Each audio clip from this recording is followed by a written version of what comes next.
because when it comes time to give feedback, it's coming from a very vulnerable space, and that creates a lot of stress for us.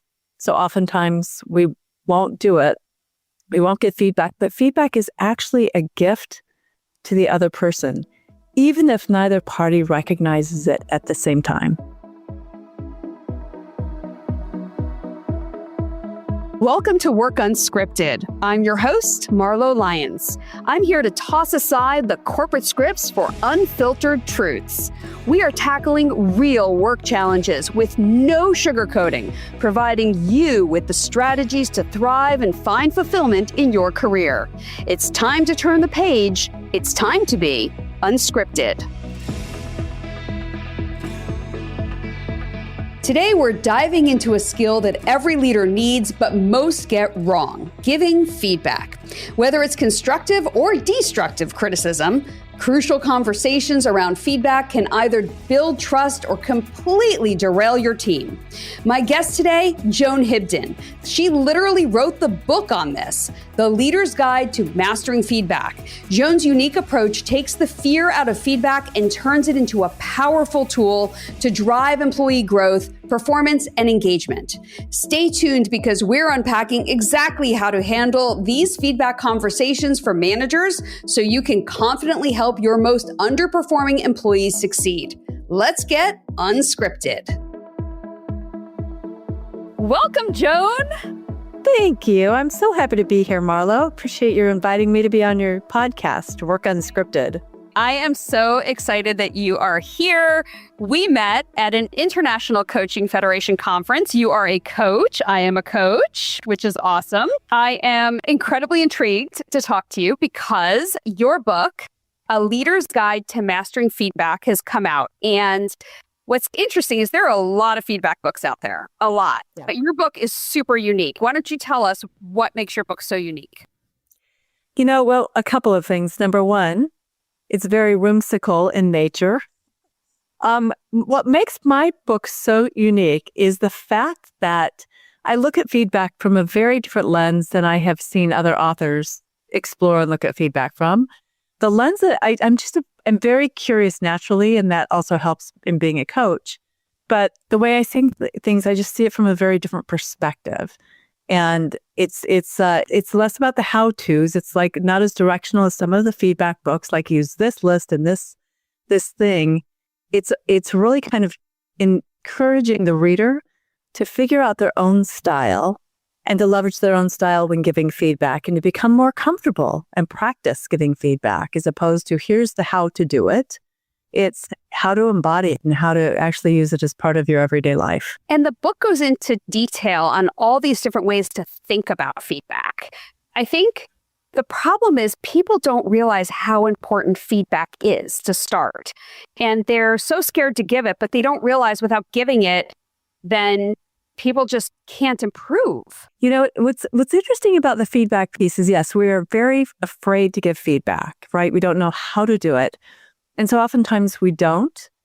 And when we don't do it, it's a missed opportunity for the feedback giver and the feedback receiver because people don't know how they are seen by others. They don't know, they can't see how do I say this, Marlo? You'll get it. And I'm hoping the listeners will too. We don't see ourselves as others see us. And the only way to see ourselves that way is when others give us feedback on things that are working and things that are not working. But the feedback giver, if for some reason, and we all have it, because when it comes time to give feedback, it's coming from a very vulnerable space, and that creates a lot of stress for us. So oftentimes we won't do it. We won't get feedback, but feedback is actually a gift to the other person, even if neither party recognizes it at the same time. Right. They might not recognize it because when you're getting the feedback, it doesn't always feel great. But I was reading in your book that shocking statistic that 65% of employees desire more feedback. And the higher the leader, the less feedback is sought or given. So, and I talk to my clients about this all the time, like their VPs and their managers say to them, you don't even need a one-on-one because you're a VP. You know what to do. Oh my gosh. Like what? I don't get it. It is bizarre that happens. And I was recently at an offsite with a group of leaders.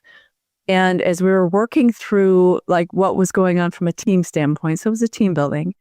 And one of the things that I asked, and I prefaced it by asking this of the head of the company, like, is it okay with you if I ask your team what they need more of from you? And he said, absolutely. I would love to know. And so when I asked the team, what do you need more of? The number one answer was, we need your feedback. And he was shocked. He was shocked because he just feels as though they should know the thing. They don't know how he's feeling or what his experience is of them or whether they're doing a great job or a terrible job. So it's an interesting thing to your point. The higher people go, the less likely it is that they're going to be providing feedback. And yet, even if you're at a C-level, most people want feedback. They want to know how they're doing. And they want to know if they need to pivot in any way. They want to know if there's little tweaks to make, right? Like, and do you think it's fear? Like, does it just boil down to fear of why people don't give feedback? Or do you think it's time? Like, what is it? I think it is fear. I think people, and oftentimes what I hear people say, or the question that I get is, how do I do it? How do I give feedback? And then the other question is, what if the other person cries? What if they quit? What if they get mad? And the answer is, and they might, because they're learning something new about themselves that they didn't see. And but it makes both parties feel very vulnerable, to do this. So it's what I say to my clients and people that I work with is it takes practice to give feedback, to get comfortable with the uncomfortable, to give feedback. And when it's not given, I mean, I know what I've seen when it's not given. I've seen employees be frustrated. I've seen leaders be frustrated. I've seen negative energy all throughout the organization. I've seen it go cross-functionally where people are frustrated, but nobody is actually talking. Nobody's communicating. Nobody's giving feedback. And if you don't know what's wrong, you can't fix it. So what do you do if you don't know what's wrong, but you feel that energy coming from your boss or coming from somebody cross-functionally, and they're just not telling you? I'll share with you what I would do. And even with this, it may not come. But what I would do is I would say, listen, I am sensing that there is something wrong. There's something off. What is it? And just ask. It could also be just what I try to say to people is sense and notice, because oftentimes we know when something is off. You mentioned the energy piece, and it can be a look, it can be a frown, it could be somebody getting red in the face. It could be, and I'm sure you've seen this too in the workplace, when your manager stops talking to you altogether and you try to schedule time and they stop talking to you because they don't know what to say because they're beyond frustration. But I think in those circumstances, for the employee to go and check in with the leader and say, I've noticed, or what I'm experiencing is you're avoiding me, and I think it's because I may have done something wrong. I just don't know what it is. Try that out. The other option could be to go to the manager's manager and say, I need some coaching from you because my boss is not talking with me, and I think I might have done something wrong, but I'm not sure what it is. Or even it could be that the employee knows what it is and is afraid to say what it is. So the employee could say, I think I did this thing wrong, and I want your input.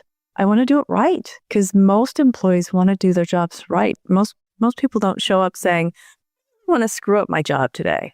Right. Most people don't do that. Well, yeah, exactly. Yeah. So you demystify this whole feedback process.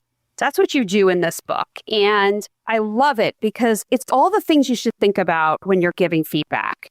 So the first thing you talk about, and this blew my mind because it's never happened to me, is that with employees, ask them, how do you like to receive feedback? Such a simple question. Yeah. But yet nobody does it. No, it's feedback is a natural communication skill that we don't really learn. And I think, and I know you and I've talked about this before, I think it's really important to ask an employee either during the interview process or the onboarding process or at the beginning of the year. This is like 2025. It's a perfect time at the beginning of the year to do a check-in, and when people are doing performance appraisals, to ask the question, so how do you like to receive feedback? Or how do you process feedback? Or when you receive feedback, what do you notice is the first thing that you do? Just to get that person, and the person may not know yet, but we know how we don't like to receive feedback. So I think allowing people the opportunity to really think about and sit with the question, because it's coming at us all of the time. Feedback, and I'll give you a quick small example, and it's a personal example. One day I was practicing a song. I was playing my guitar and practicing a song, and I was in my house. My husband was here. And as I was playing this song, as I finished it, my husband was looking at his phone and he said, I think you need to learn how to play that song this way. And he showed me the artist, and I thought, okay, what's different about how that person plays that song? And he said, well, listen to it and I think you'll get it. I'm like, but I'd like to know what you think. I want your feedback on this. But it was a piece of feedback that I'd never thought about, that particular style of that particular song. But my husband saw something that I couldn't see. Does that make sense? It does make sense, because that's what feedback's all about. It's somebody helping you see what you don't see or what you don't know. Right. That's what it's about. It's not about putting you down or making you feel bad or telling you that you stink. It's really about helping you see it from a different perspective. Right. So I totally get it. And as you're saying that, I think that's the missing link, is that if leaders start to think about the fact that if they really care about their employees, then they will share what's there for them. They will say, hey, or even simple things. Let me get my thoughts together here for a second. Hey, the way that you did that report, it had all of the relevant information, and I'd like to see it a different way. It's just it can be as simple as that. Oftentimes, and this happens a lot, oftentimes employees will give information to their leader. It could have all the relevant information, but it's not formatted the way the leader wants it.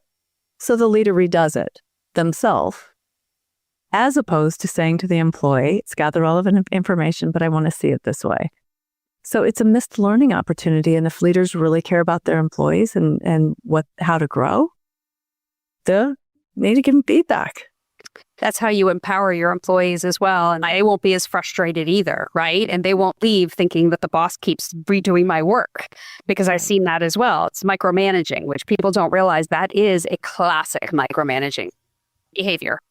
So Exactly. if a leader is hemming and hawing on giving feedback, like that should tell you something. Like, what should they be thinking about? If they're just hemming and hawing and they're just not giving it, what should they be doing? How should they reflect on that? So I think working with a peer or working with a coach is a great way to do it. So it oftentimes something unlocks. Like, what is it that you would really want to say? Like, don't hem and haw, just say it. Just say the thing that needs to be said. Because oftentimes when leaders are thinking about giving feedback, the hemming and hawing comes from, how do I get this right? And when I ask leaders, just tell me what it is. 90% of the time, whatever it is that they said to me is the perfect way to say it.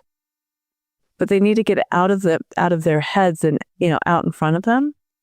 What I would also say is that from a leadership standpoint, your role is to be 100% responsible for what you're saying and how you're saying it to the employee. That is your role, just to be 100% responsible for that. You can't be responsible at all for how the employee or the person is going to take the feedback. You can't predict that, because it's we're all unpredictable. Right. But if you can control and be responsible for yourself and do it in a caring, compassionate way where the employee feels seen and valued, you probably get it right. It may not be perfect. So if I'm taking care of myself and I am really making sure that I am giving the feedback in the way it can be received, it can be actioned, what do I need to think about before I do that? Because it's more than just the words. Yeah, from my perspective, I think what the leader needs to be doing is thinking about, who is the employee? What does that employee mean to you? What is the purpose for the feedback? Is it for growth, for development, course correction, whatever it might be? And if it's coming from that place, I think the feedback can be delivered pretty well. If the leader is giving the feedback because the leader wants to be right about something, it may not land well for the employee. We've all been in those situations where employees want to give feedback, but it's because they're trying to drive home a point and trying to be right about something, which can feel belittling or judging to the employee. But I think from a leadership standpoint, really think about who this person is that you are about to deliver a very important message to, and be thoughtful about it and spend some time thinking about what you're going to say. Not necessarily, am I going to get it right, but how am I going to say this, and how do I want the person to feel once I deliver this feedback? Should I be practicing? Should I have a script? Should I... and I know you're very, very clear that you shouldn't have a script in this book, but I want to hear why, because most leaders need something on paper or need something to grasp onto. So help me with that. Yeah, no, in fact, when I do leadership sessions or I'm doing speaking engagements or something like that, I do have an exercise where I have the participants write down who is the person to you, and what do they mean to you, and what is your fear in giving feedback, and what is the purpose of the feedback. So we do this whole exercise. For me, I think what happens from a scripting standpoint is when we script and over script things, we are not then allowing for the organic nature of the conversation. The script really just it keeps us on script, but it doesn't let us lean into hearing what the other person is saying, or watching even some of the visual cues that might be occurring in front of you, whether on video or in person. If we overscript, what my experience has been, it becomes very robotic, and it may not come across as being genuine or compassionate or caring. But I do, so back to your question about practicing, I do think practice is important. And I think having some of the core elements in your practice of, like as an example, Marlo, I want to provide you with some feedback. And you know how much I care about you. We've worked together for 4 years now. And what I want to share with you is you're missing some really key points in X, Y, and Z. And, what do you think you want to do about that? Or how can we make sure that you're successful? Because then you're leaning in. I think what I have found is that if you can be curious with the person you're giving feedback to, their level of openness and receptivity is going to be wide open. That's been my experience. Curiosity to me and transparency seem to be the foundation, right? Like that's the foundation. Just being transparent about what you want to say without trying to come up with fancy words, and being curious about the behavior that you're already seeing that you want to see changed. Yes. And then also just no judgment. My gosh, I see so often people put their own perspective or their own judgment on top of the behavior that they see. And then the problem is that's not the reason somebody did something to begin with. And then they're automatically in defense mode, right? Well, the whole aspect and the defensiveness is real. Again, I think about when people are being given feedback, and there are studies that show this, that it's almost as bad as going into some kind of battle, the feedback giver and the feedback receiver, because it puts us in a place, again, of vulnerability, and where our defenses go up and we become very protected. And when we are showing up in a learning environment, and that's what feedback is, it's a way to exchange information and to learn. What can happen is that we're so armored up that we don't really have a chance to exchange the real essence of what's going on. And there's not always a real listening for that. Do you think that's why people wait till performance reviews so that they can write it? It's kind of like social media. You can hide behind the screen and type it out, as opposed to giving the feedback during the year where somebody can actually action it. Because I always have told leaders, you don't put feedback for the first time on a performance review, but it happens more often than you think. Right. I think that the performance appraisal process is a natural place for people to really think about that piece, right? And I would agree. They shouldn't be hearing about that particular feedback for the first time during a performance review. You should have already provided that I think providing that feedback in advance then doesn't catch the person off guard. However, what I will say too is that sometimes somebody will provide feedback to somebody and it gets lost in the messaging. And so I can think of a time one time when my boss was giving me feedback about going a little bit too long in a presentation. And when that happened, we were trying to catch a cab or something, and he was giving me feedback saying, you need to keep to the time a little bit better next time. And I said, yeah, I know, but boy, it was great, wasn't it? And my enthusiasm kind of washed over his specific feedback to me. And I didn't really hear the full feedback, like you need to stay tight in your presentation. You need to stay on time so that we don't run over. I didn't hear that because I was still so energetic about what I did. He had to say it to me a couple of times in a couple of different ways before I got it. But I'll tell you what, when it showed up on my performance appraisal, I had heard it before, but I really got it. Sometimes the timing of the feedback matters, right? Like, because you were still on a high coming out of that. Maybe that wasn't the right time. Maybe it was like the next day when you're doing like a debrief on how the presentation went. So that's the other thing. I think I've also seen leaders give feedback right before somebody's vacation so that they can sit there and mull their whole vacation about it. Like there is a timing to all of this, right? I think so too. I think there is a timing, and I think that the interesting dance about, leaders sometimes, and especially if you're not adept at giving feedback or you're not comfortable with it, I think sometimes what leaders will do is they'll sneak it in at the time that is convenient for them. And there's no judgment here at all. They'll sneak it in at the time that's convenient for them and not think about the consequences of what happened to the receiver of the feedback. And so I think that's a bit of the dance too. So while we're talking about what you shouldn't do, is there anything else you shouldn't do? I'm sorry, say that again.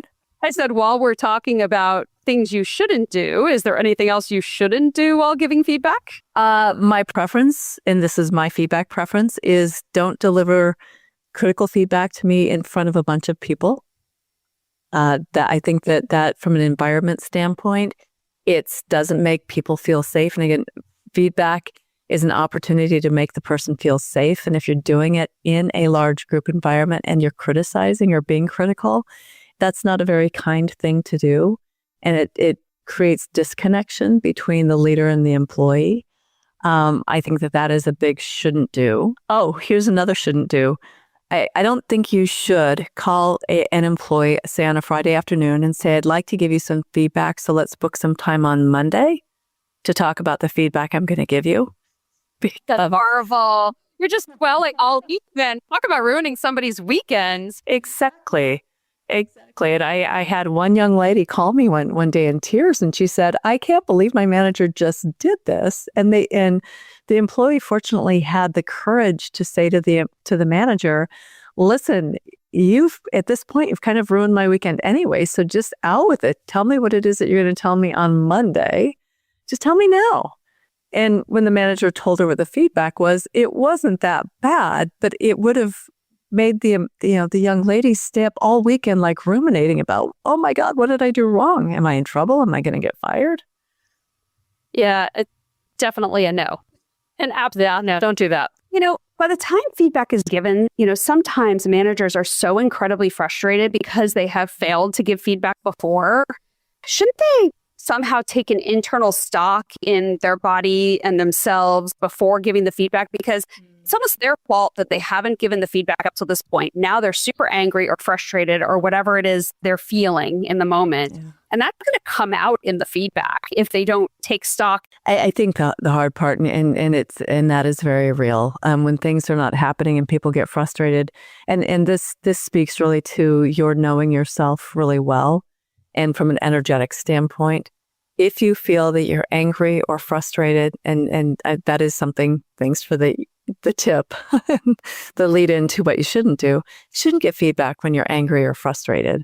What I always encourage people to do is take a step back, spend some time, and this is, again, proven from a science standpoint, is if you're angry or frustrated, your parasympathetic system, your sympathetic system is not firing very well. In fact, you're in the stress response.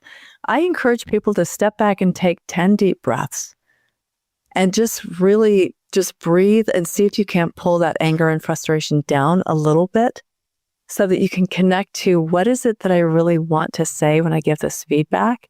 And do I want to just blow it out It's anger and frustration actually just becomes, it's a spewing of information.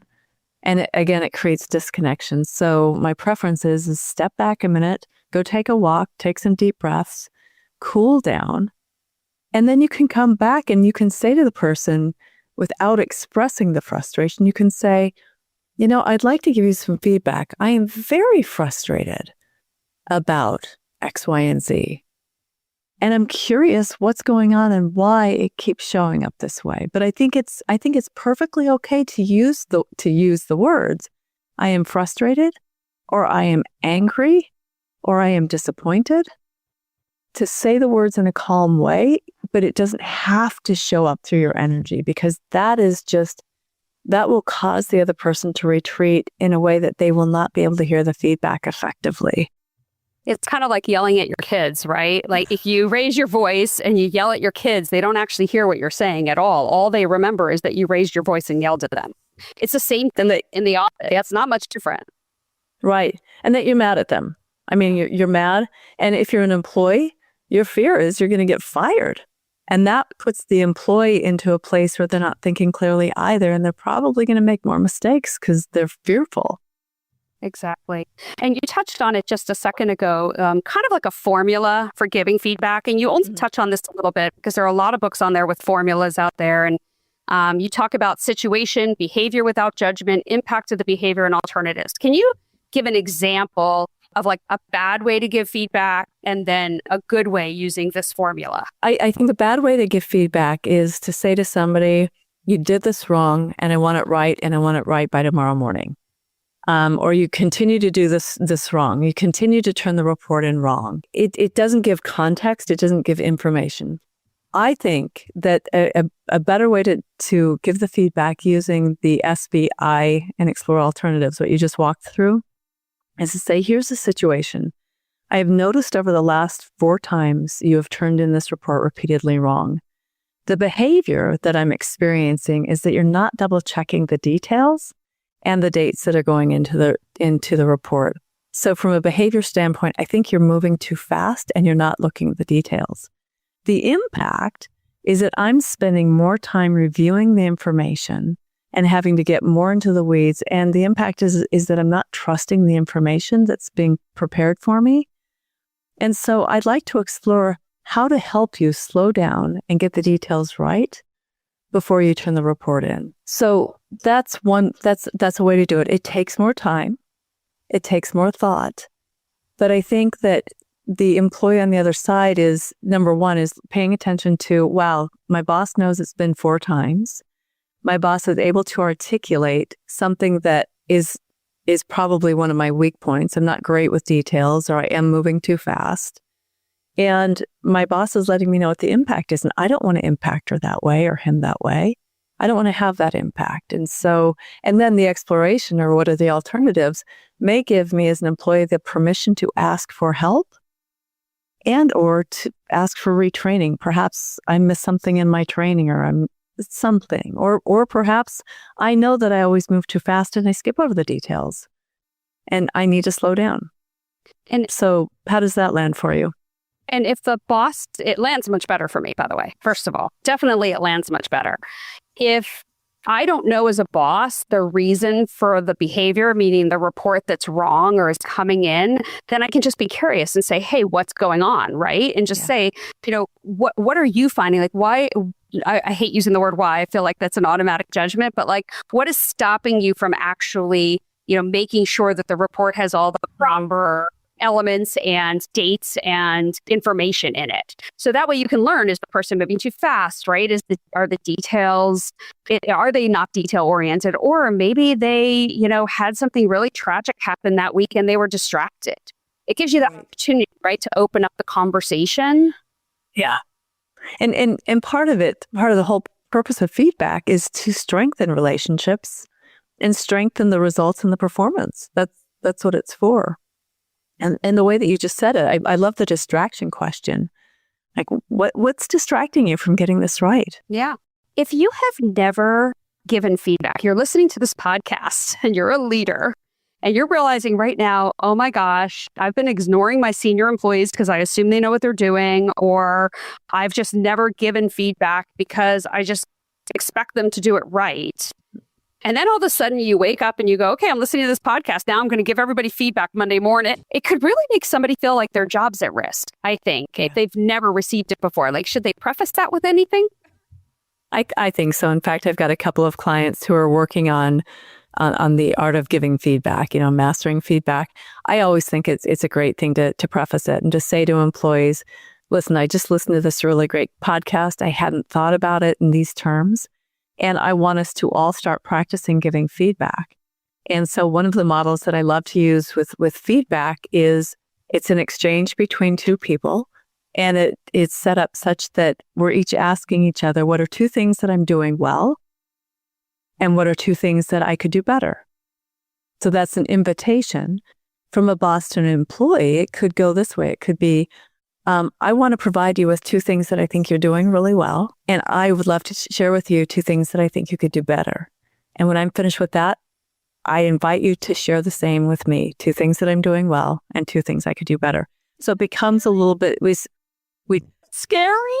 It can be very scary, but and I think one of the things that always happens is that do we have the relationship and trust to do that? And the answer is we don't until we do.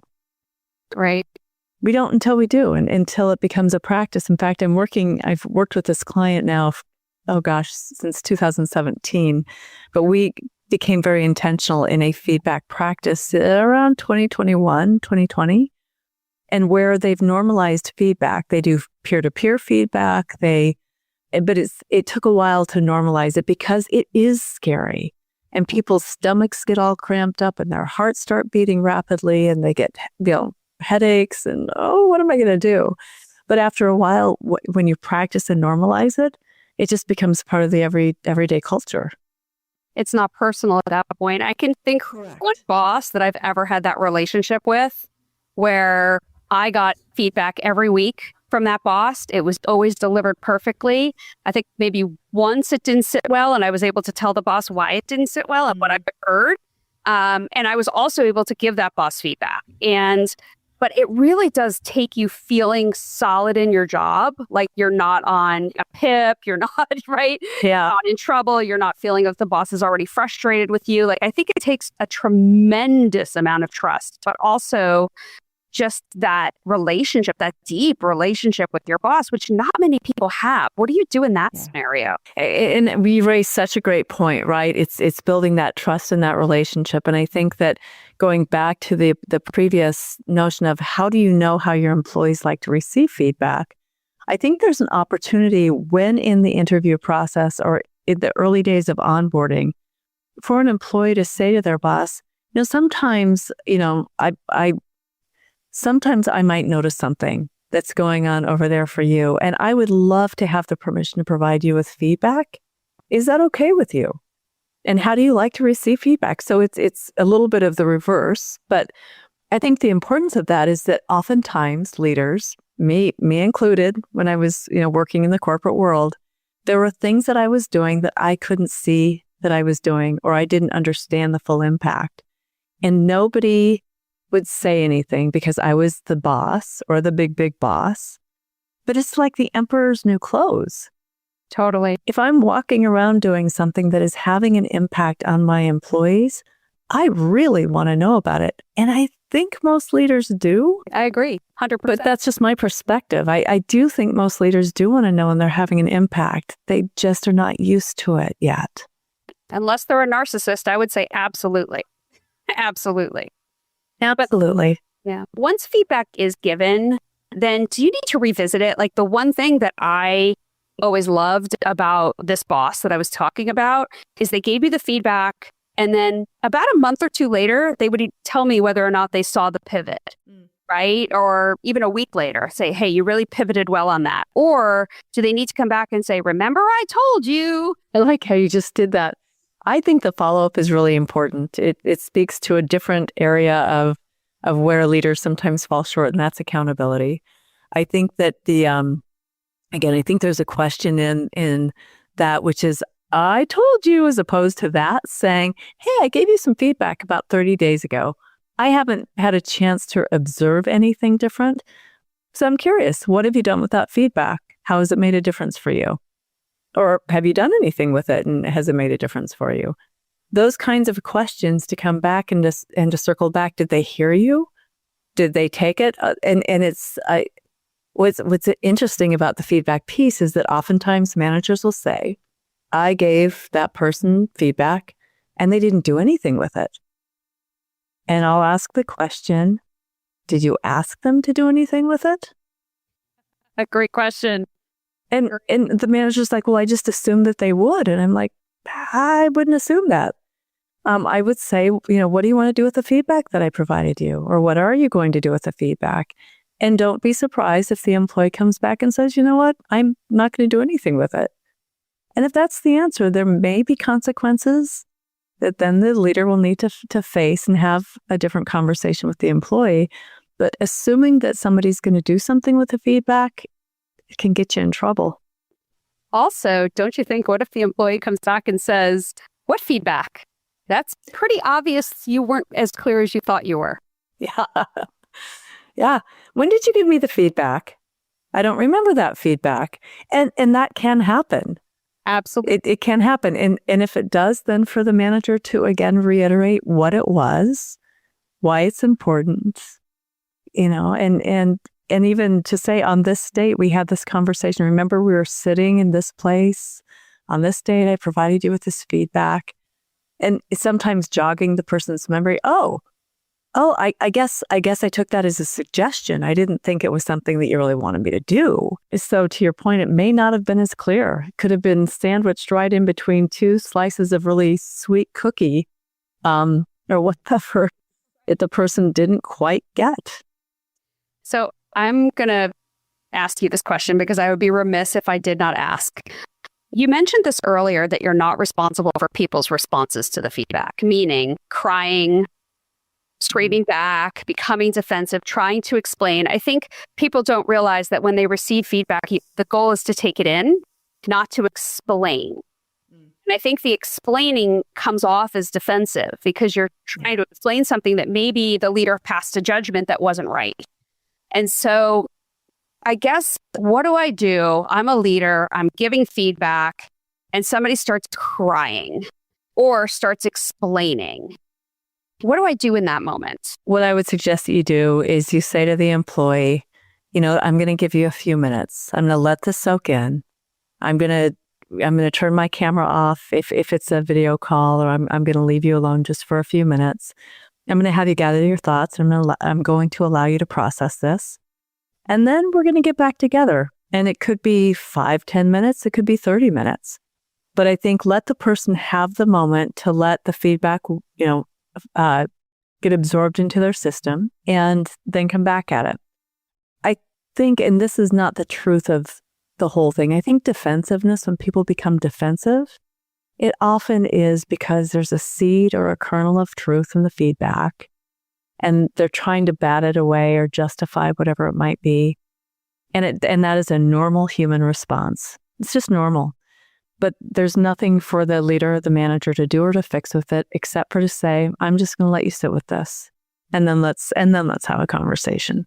That seed or kernel is so true. When my clients come to me and they say, this is ridiculous, this isn't true, I always say to them, I go, okay, let's pretend it's not true. But let's pretend for a second that 2% of it is. 2%. If 2% was true, what would you do? What would you do with the information that you just received? And you'd be surprised. They come up with a wealth of changes or a wealth of or ways to pivot, because you have to get yourself out of the mode that my boss hates me, or my boss thinks I'm incompetent, or my boss is judging me. You have to just get to the point of what was the feedback from just a basic level of information received, and how do I action it? Right. And I always am curious too, has that person heard that feedback before? And what did they do with it, right? So when, from a human standpoint, when the same feedback comes to you from different people and different circumstances, different time frames, it's time to start paying attention to it. So let me ask you, Final question. Well, final two questions. What was the best feedback you ever received and how did you action it? The best feedback I ever received, and this is mentioned in my book, was from an executive that I worked with, that he and I had a great working relationship. And I was meeting with him. His name was Mark. And he said to me one day, at the time I was the head of learning and development for a corporation. We had a whole bunch of things going on in the business. And I was meeting with him and he said, "You have to stop being so effing nice." And he said it in such a caring way. And my response was, "What? What are you talking about?" And he said, "You and your team keep taking on all of these projects and you keep saying yes to all of the things. And you are putting yourself, your team, the organization, the projects at risk by taking it all on." And basically what the message was, stop trying to please us. Stop trying to do everything we're asking you to do. Start taking a more discerning and strategic mindset about this, because if you don't, things are going to start to fail. Did you have to interpret all that, or did he say all that? He said it. I mean, he was very clear with all of the details. So it started with, you have to stop being so effing nice. And that was the behavior. And then he started to share with me the impacts that he was seeing. He said, "You don't have all of the resources. You don't have all of the time. And we know that. We also know that you're trying to please all of us. You're trying to take care of all of the organization's asks and needs. And we see that too." And he said, "You just really need to think more clearly and strategically about what you can do." I took all of the information in and I really took stock of it. And then I hired my very first executive coach. Said, "I'm ready to roll up my sleeves and figure out what this pleasing who this pleasing thing and where it comes from."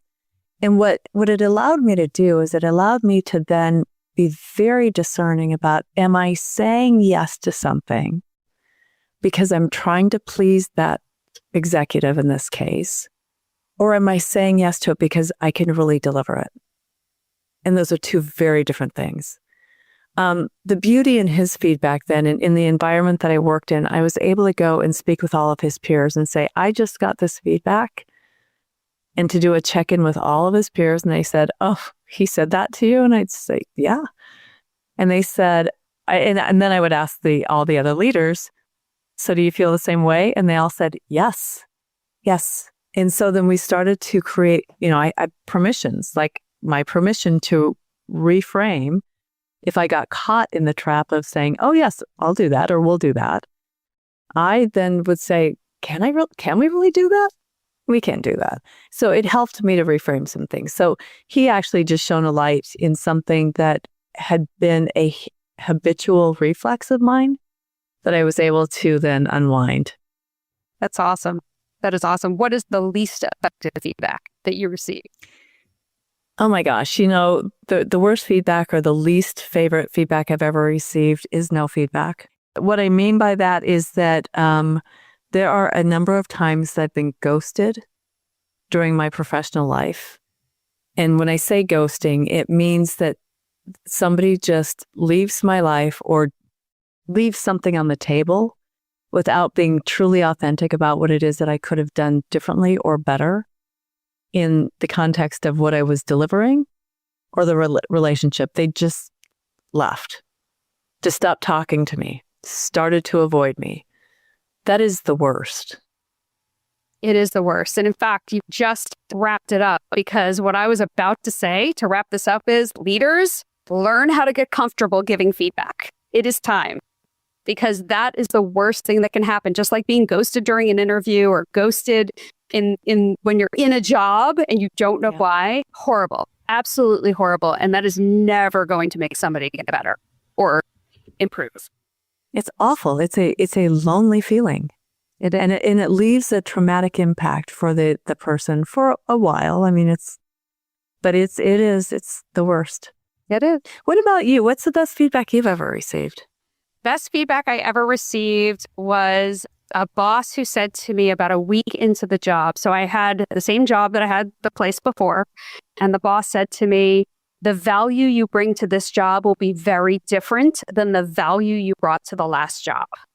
I have told every single leader that I ever coached this, because when they enter a new job, you think, oh, I'm doing the same job. I was a product manager at the last place. I'm a product manager at this place. Or I was a HR business partner at one place. I'm an HR business partner at this place. But that helped me really pivot and understand that the value that I was going to bring just looked completely different. And it helped me pivot instantly. And she even I love that. That person really saw you for who you are. That is such great feedback. And they saw that I was trying. Yes. But I was doing the same thing I did in the last job, which worked great, but it wasn't going to work at this company. And it made total sense. So I thought that was the best. And I would say worst, by the way, is slow down, because it tells me absolutely nothing. Somebody said to me, slow down. And I'm looking at the piles and piles and piles of work on my desk. And I'm like, what are you talking about? What they were really trying to say, and I figured this out years later, what they were trying to say was, and I help leaders with this today, is take other people along your journey. I'm going at rock speed and I expect you to keep up, but not everybody can keep up. And so slow down means bring everybody along the journey with you. That's that stakeholder management piece, right? That stakeholder alignment piece. And so I would let people know what was going on, but that's different than bringing them along. And so I figured that out in the next job. But you have to be clear. Feedback has to be clear, because if it's not, it really does have to be clear. Slow down tells me you don't get me at all. Look at my desk. Like, you don't get it. Right? And you don't know how much work I have going on. And that's all I could think at the time. I was super frustrated. I've got to finish this. I've got to get it done. I can imagine it doesn't have enough context. Exactly. It's just, and you feel understood, or you don't feel seen. Like, there's a whole bunch of stuff that goes into that, right? When it's not clear. Yeah. So, and I did figure it out later, but later doesn't help that moment, right? It doesn't. So there's a whole lot of feelings that you were feeling, I imagine, during that time, until you figured it out later, like what that meant. And again, I imagine that there was this loss of sense of value and who you're, what you were doing and what you were trying to accomplish. Exactly, because you don't feel like they understand what's really happening behind the scenes. So, all right, well, Joan, that was a great way to end. So thank you so much for coming. Thank you so much for the invitation. It was so fun to spend time talking about this with you, because I'm such a geek about feedback.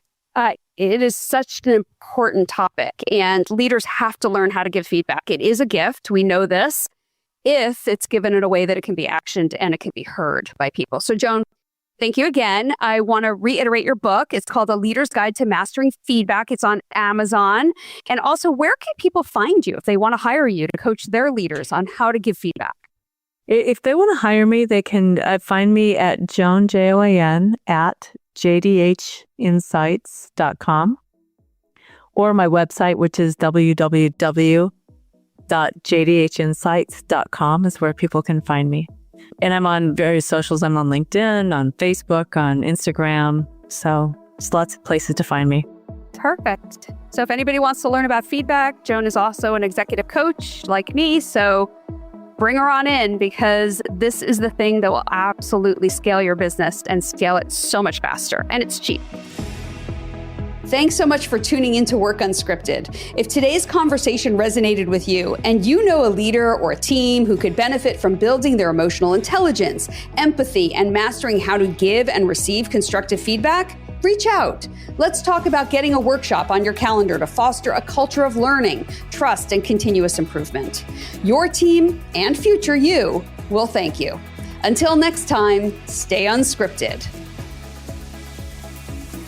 Work Unscripted is produced and edited in partnership with the team at Palm Tree Podco and 21 Digby. The content for this week's episode was created by me, Marlo Lyons.